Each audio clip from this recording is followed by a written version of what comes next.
Hi, everyone. My name is Cheyenne Beach. I am a PhD candidate at Northern Illinois University, and my PhD project is evaluating the impacts of trematodiasis on lesser Scaup migration and breeding efforts. So that's a lot, and we're going to unpack that together. I first want to introduce lesser Scaup, which the male is right here. And lesser Scaup are a species of diving duck that utilize most of North America for their breeding, migratory, and wintering grounds. And they're a diving duck because they dive for their food.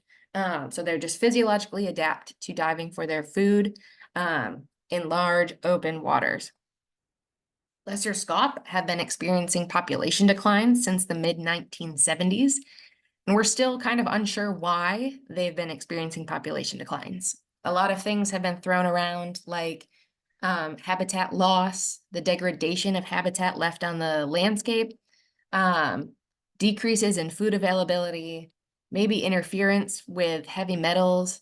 And now we're starting to look into the role that diseases and episodic events, so random or sudden events of diseases, might be impacting lesser Scaup populations.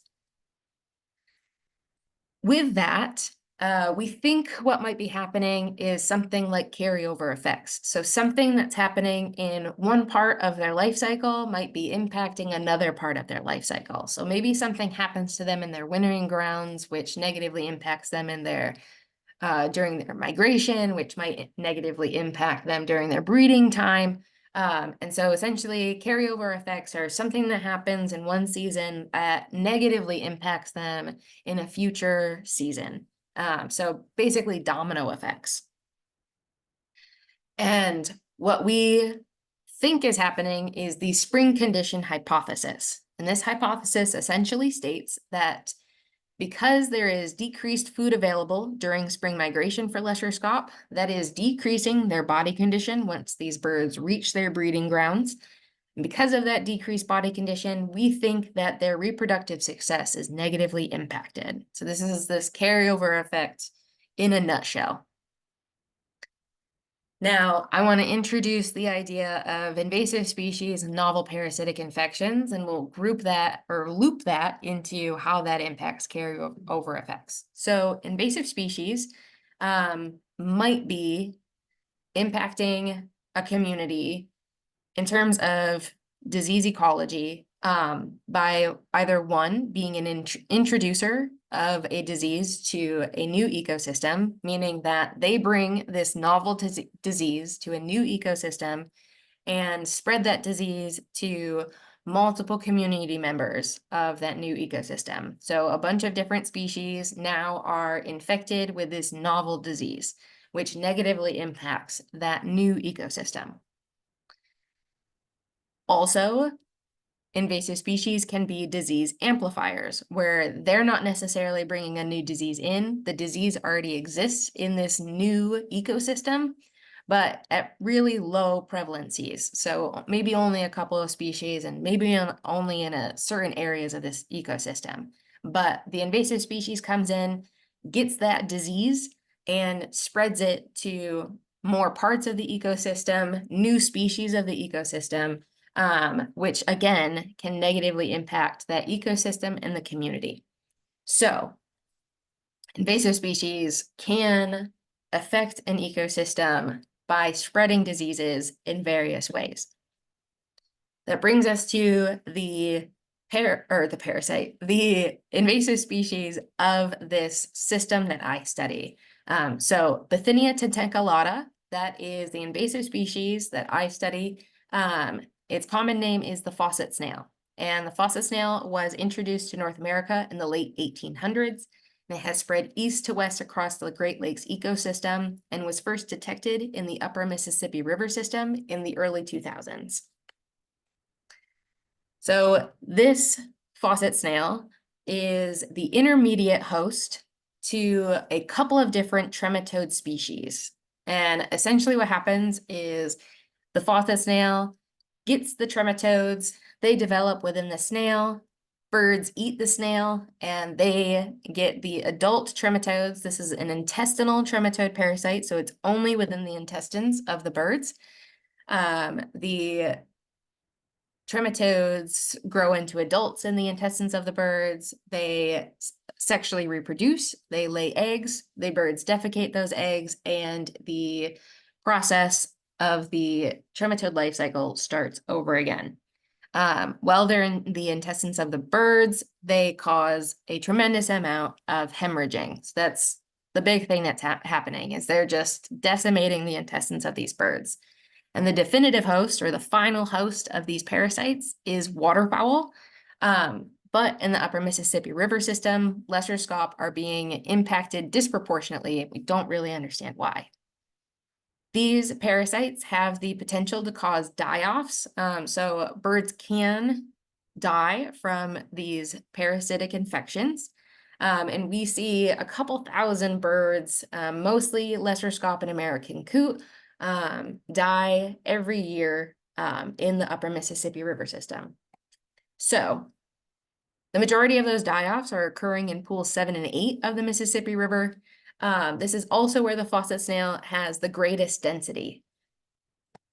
In terms of the range of the faucet snail, it has reached as far south in the Mississippi River as pool 13. This is where the faucet snail is the most established. However, this summer, myself and folks from my lab have found faucet snails in pool in pool 14 of the Mississippi River as well. So it is expanding, but at a slow rate into those lower pools. And managers are concerned as to what will happen to lesser scaup populations if and when the faucet snail and trematodes reach pool 19, because this is a major stopover location for lesser scaup during spring migration. We know that trematodiasis, or trematode infections, cause a decline in body condition for lesser scaup. I did my master's work infecting captive lesser scaup with these trematode species and assessing their physiological response to those infections. And what I found was that even at very sublethal levels, so just a handful of trematodes, these birds experience a very intense and negative response to the infection. So they're trying very hard to fight that infection, and they're trying to utilize all of their reserves, their fat stores, to fight that infection. That leads me to my PhD research, trying to assess the impacts of trematodiasis on their subsequent migration and breeding efforts for lesser scaup. So the first thing that we had to do to try to assess this question is assess transmitter effects on captive female lesser scaup behavior and breeding. We're using transmitters to try to answer my PhD question, and because of this very intense physiological effect that we're looking into, this parasitic infection, we need to make sure that we're crossing all of our T's and dotting all of our I's and making sure that the transmitter isn't making these birds either more susceptible to infections just based off from the physiological effects that transmitters can have on birds. So we wanted to make sure that we were figuring all of our impacts on our end before we deploy any transmitters in wild birds. So I did that in the first year of my PhD in 2022. Essentially what we found, and I'll take you through this figure, on the x-axis is the incident rate ratio, which is basically stating how often this is occurring for each group. 1 means that groups did this activity the same amount of time. Anything less than 1 meant that the transmitter group did it less often than the control group, and anything greater than 1 meant that the transmitter group did it more often than the control group. And I assessed their behaviors. Essentially what I found was there was no significant difference between the transmitter group and the non-transmitter group, which was our control group, in terms of behavior. So they acted similarly, whether they were transmitted or not transmitted. And we also found that they were able to lay eggs with and without their transmitters, which meant that we could keep going with our research on wild birds. We could deploy transmitters in wild birds and feel comfortable in knowing that these birds are capable of handling their transmitters and they are capable of laying eggs with their transmitters, which matters for our breeding portion of this project. So the second thing that we wanted to do was start quantifying faucet snail and trematode prevalence relative to female lesser Scaup migratory stopover areas. We wanted to do this because while we do have a good idea of where the faucet snail has been detected, there's some gray area, especially west of the Mississippi River. So to orient you on this map, all of the red triangles are current faucet snail detection points, and all of our pink and blues are new areas that we want to sample relative to lesser Scaup stopover areas. And we want to sample those areas to figure out if the faucet snail exists there. So we created a 150-kilometer buffer west of the Mississippi River, and picked out spots where Scaup have stopped over before based off from transmitter data. And we're going to go sample those starting this spring to figure out a little bit more in fine detail where the faucet snail is located and what might be high-risk areas for lesser Scaup during spring migration. And then that brings me to the last two chapters of my PhD, and where we are trying to assess the sublethal effects of trematode infections on female lesser Scaup migration and breeding efforts. So we intend to do that, one, by capturing female lesser Scaup during spring migration on pool 19 of the Mississippi River. Now we chose this pool because one, there's a long-standing banding operation that has occurred on pool 19 since the early 2000s. So we know we can catch lesser Scaup here. This is also just south of the faucet snail range. And what we expect to happen is that birds will migrate past the point of pool 19 after they've been captured and transmitters have been deployed. And we expect birds to make one of two migratory decisions where they enter into these faucet snail areas and have a high risk of being infected, or they pass through west of the faucet snail areas and have a low risk of infection.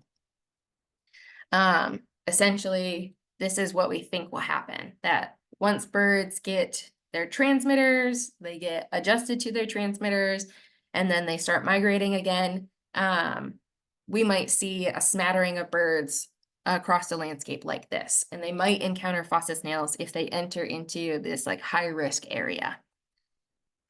We know that birds are going to make migratory decisions like this based off from previous transmitter data. A few years ago, I think it was in 2022, Forbes deployed transmitters in lesser Scaup on the Illinois River.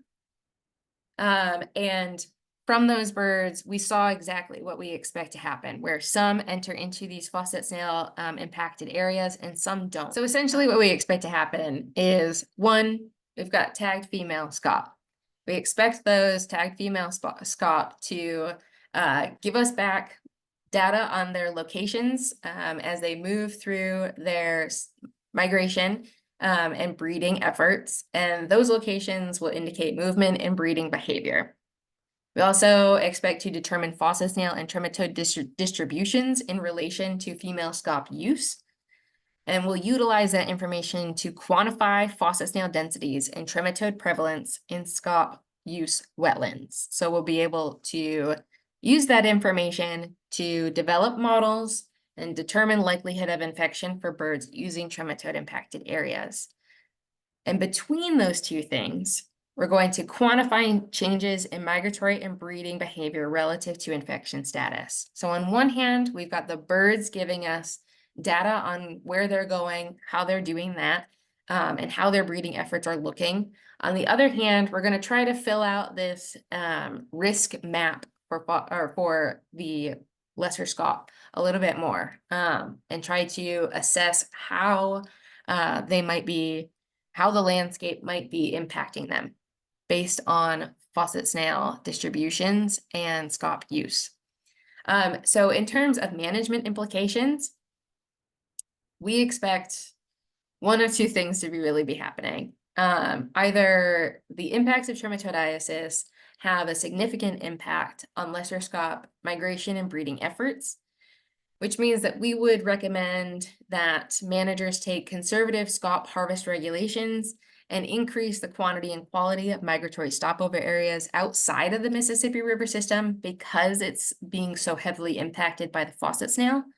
Or we might find that we have an insignificant impact and trematodiasis doesn't really matter in terms of population dynamics for lesser Scaup, which means that we're just going to have to keep figuring out what is happening to Scaup populations, why they might be declining, and why they might not be rebounding in the ways that we expect them to. And what is most likely to occur is that we kind of have something happening, but maybe not. And so we're in this kind of gray area zone where we might just need more information, which is okay. We always need to have more information. So with that, I'd like to thank everybody involved with this project. Most of my funding comes from the Illinois Department of Natural Resources through the Federal Aid and Wildlife Restoration Fund.